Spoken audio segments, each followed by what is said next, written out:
Alright, then let's, before we start, look at some of the parameters that we will need to decide on. First one is your learning rate. And remember, this was our formula for gradient boosting. Fm equals Fm minus 1 plus alpha R1. Now remember, we had that golf hole here, and then we had F0, and then this would be F1, yeah? But we only took alpha R1, and we didn't take the whole of F1.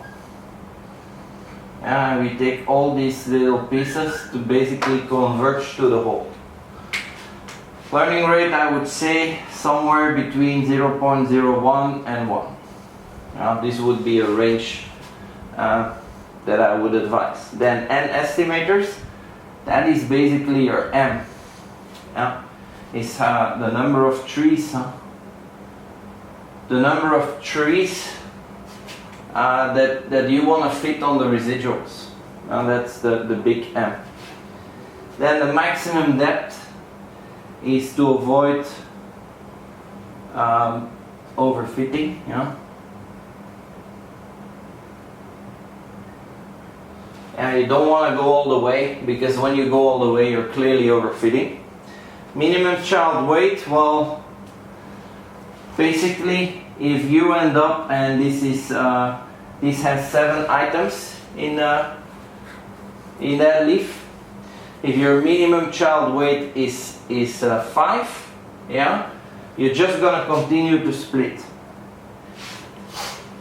If your minimum child weight is 8, you're gonna stop here. Yeah.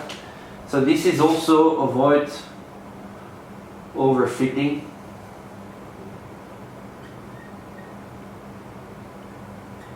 Preventing you from going all the way down.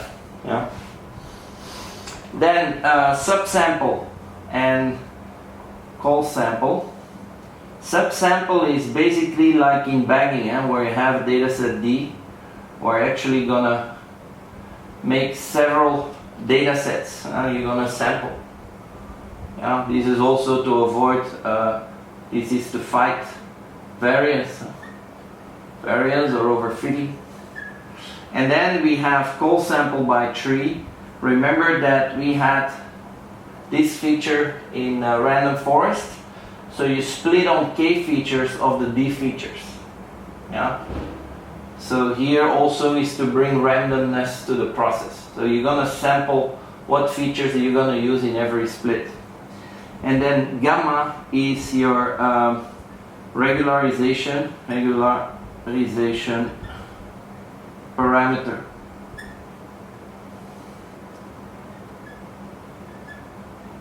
Remember we had this drawing here where you have your contour lines here.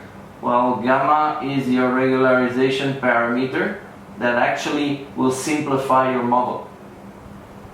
Yeah. So you could go like this, or you could stop here. This is what you basically do. So that regularization parameter should go anywhere from gamma, so from 0 to maybe to 5. This is a good estimate. Alright, let's now proceed with the exercises.